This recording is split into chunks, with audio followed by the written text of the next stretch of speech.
Thank you for visiting my channel.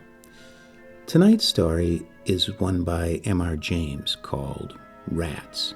Interestingly, there are no rats in the story. Or maybe there's one. If you like the story, please click the like button. If you have anything to say about the story or the video, please comment. Rats. And if you was to walk through the bedrooms now, you'd see the raggedy, moldy bedclothes a-heaving and a-heaving like seas. And a-heaving with what, he says? Why, with the rats under 'em. But was it with the rats, I ask? Because in another case it was not. I cannot put a date to the story, but I was young when I heard it, and the teller was old. It is an ill-proportioned tale, but that is my fault, not his. It happened in Suffolk, near the coast. In a place where the road makes a sudden dip and then a sudden rise, as you go northward, at the top of that rise, stands a house on the left of the road. It is a tall red brick house, narrow for its height. Perhaps it was built around 1770. The top of the front has a low triangular pediment with a round window in the center. Behind it are stables and offices, and such garden as it has is behind them. Scraggy Scotch firs are near it. An expanse of gorse-covered land stretches away from it. It commands a view of the distant sea from the upper windows of the front. A sign on a post stands before the door, or did so stand, for though it was an inn of repute once, I believe it is so no longer. To this inn came my acquaintance, Mr. Thompson, when he was a young man, on a fine spring day, coming from the University of Cambridge, and desirous of solitude in tolerable quarters and time for reading. These he found, for the landlord and his wife had been in service and could make a visitor comfortable, and there was no one else staying in the inn. He had a large room on the first floor commanding the road and the view, and if it faced east, why, that could not be helped. The house was well built and warm. He spent a very tranquil and uneventful day. Work in the morning, an afternoon perambulation of the country round, a little conversation with country company or the people of the inn in the evening over the then fashionable drink of brandy and water, a little more reading and writing, and bed. And he would have been content that this should continue for the full month he had at his disposal, so well was his work progressing, and so fine was the April of that year, which I have reason to believe was that which Orlando Whistlecraft chronicles in his weather record as the charming year. One of his walks took him along the northern road, which stands high and traverses a wide common called a heath. On the bright afternoon when he first chose this direction, his eye caught a white object some hundreds of yards to the left of the road, and he felt it necessary to make sure what this might be. It was not long before he was standing by it, and found himself looking at a square block of white stone fashioned somewhat like the base of a pillar, with a square hole in the upper surface. Just such another you may see at this day on Thetford Heath. After taking stock of it, he contemplated it for a few minutes, and contemplated the view, which offered a church tower or two, some red roofs of cottages and windows winking into the sun, and the expanse of the sea, also with an occasional wink and gleam upon it, and so pursued his way. In the desultory evening talk in the bar, he asked why the white stone was there on the common. "An old-fashioned thing, that is," said the landlord, Mr. Betts. "We was none of us alive when it was put there." "That's right," said another.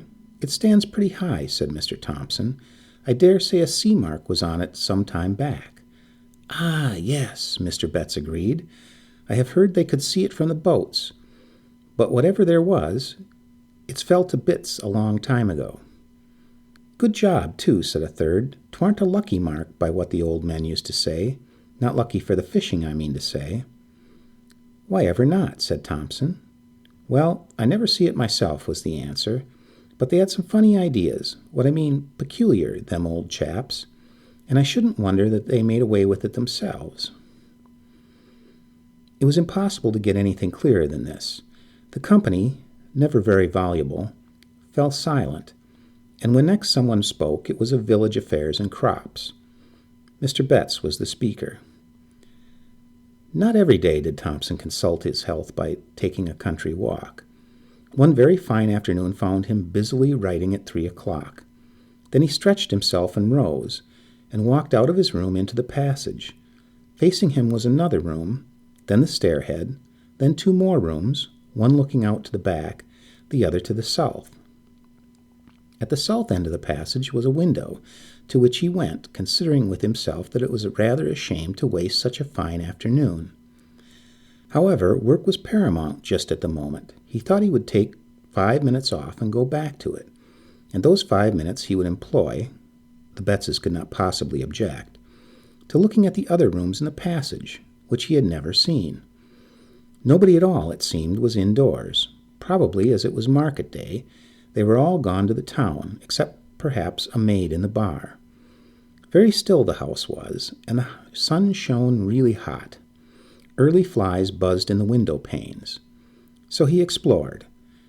The room facing his was undistinguished except for an old print of Barry St. Edward's. The 2 next to him on his side of the passage were gay and clean, with 1 window apiece, whereas his had 2. Remained the southwest room, opposite to the last which he had entered. This was locked, but Thompson was in a mood of quite indefensible curiosity, and feeling confident that there would be no damaging secrets in a place so easily got at, he proceeded to fetch the key to his own room, and when that did not answer, to collect the keys of the other 3. One of them fitted, and he opened the door. The room had 2 windows looking south and west, so it was as bright and the sun as hot upon it as it could be. Here there was no carpet, but bare boards, no pictures, no washing stand, only a bed in the further corner. An iron bed, with mattress and bolster, covered with a bluish check counterpane. As featureless a room as you can well imagine, and yet there was something that made Thompson close the door very quickly and yet quietly behind him, and lean against the window-sill in the passage, actually quivering all over. It was this, that under the counterpane someone lay, and not only lay, but stirred. That it was someone and not something was certain, because the shape of a head was unmistakable on the bolster, and yet it was all covered, and no one lies with a covered head but a dead person.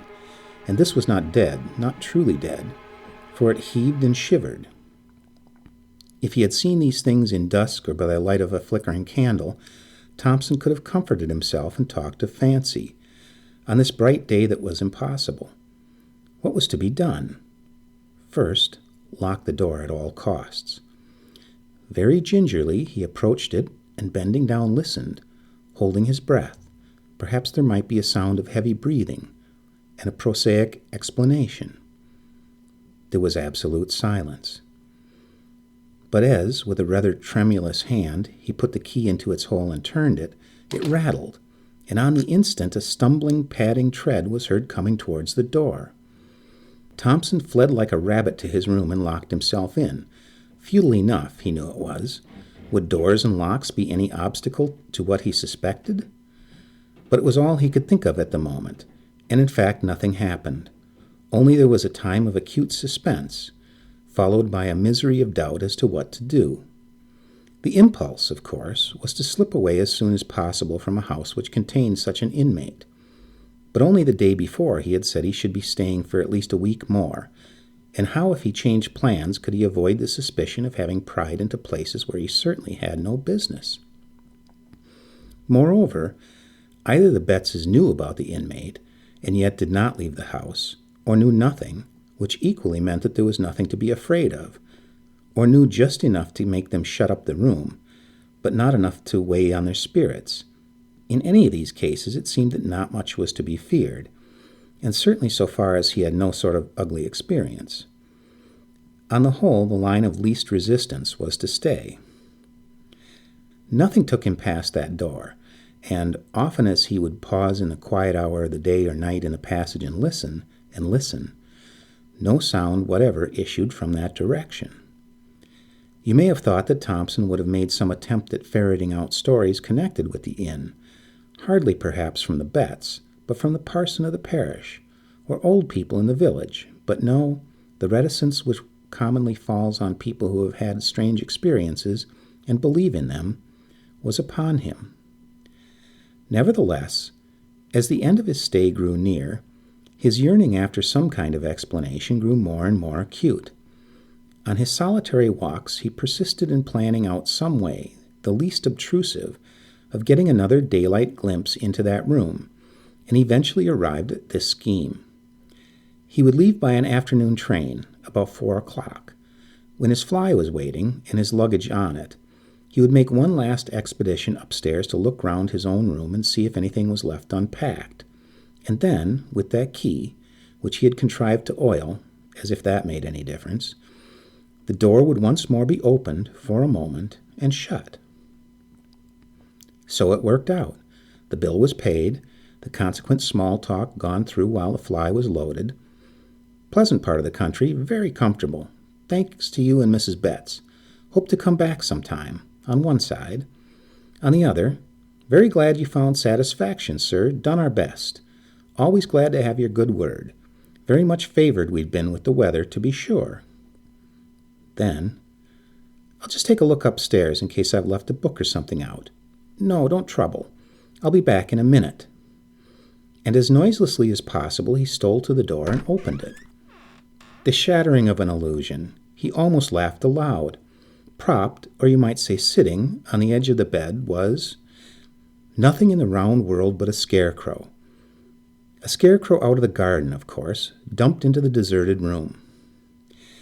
Yes, but here amusement ceased. Have scarecrows bare, bony feet? Do their heads loll onto their shoulders? Have they iron collars and links of chain about their necks? Can they get up and move, if ever so stiffly, across the floor, with wagging head and arms close to their sides? And shiver?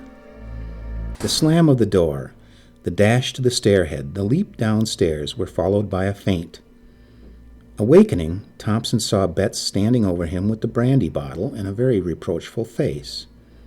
You shouldn't have done so, sir. Really, you shouldn't. It ain't a kind way to act by persons that done the best they could for you. Thompson heard words of this kind, but what he said in reply he did not know. Betts, or perhaps even more Mrs. Betts, found it hard to accept his apologies and his assurances that he would say no more that could damage the good name of the house. However, they were accepted. Since the train could not now be caught, it was arranged that Thompson should be driven to the town to sleep there. Before he went, the Bettses told him what little they knew.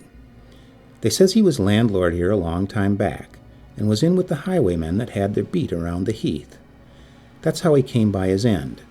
Hung in chains, they say, up where you see that stone where the gallows stood in.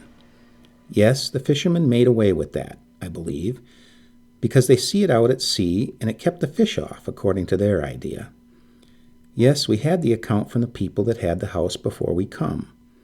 You keep that room shut up, they says, but don't move the bed out, and you'll find that there won't be any trouble. And no more there has been. Not since he haven't come out in the house. Though what he may do now, there ain't no saying. Anyway, you're the first I know on that's seen him since we've been here. I never set eyes on him myself, nor don't want. And ever since we made the servants' rooms in the stable, we ain't had no difficulty that way. Only I do hope, sir, as you'll keep a close tongue, considering how a house do get talked about, with more to this effect. The promise of silence was kept for many years. The occasion of my hearing this story at last was this, that when Mr. Thompson came to stay with my father, it fell to me to show him to his room, and instead of letting me open the door for him, he stepped forward and threw it open himself, and then for some moments stood in the doorway holding up his candle and looking narrowly into the interior. Then he seemed to recollect himself and said, "I beg your pardon. Very absurd, but I can't help doing that for a particular reason." What that reason was I heard some days afterwards, and you have heard it now.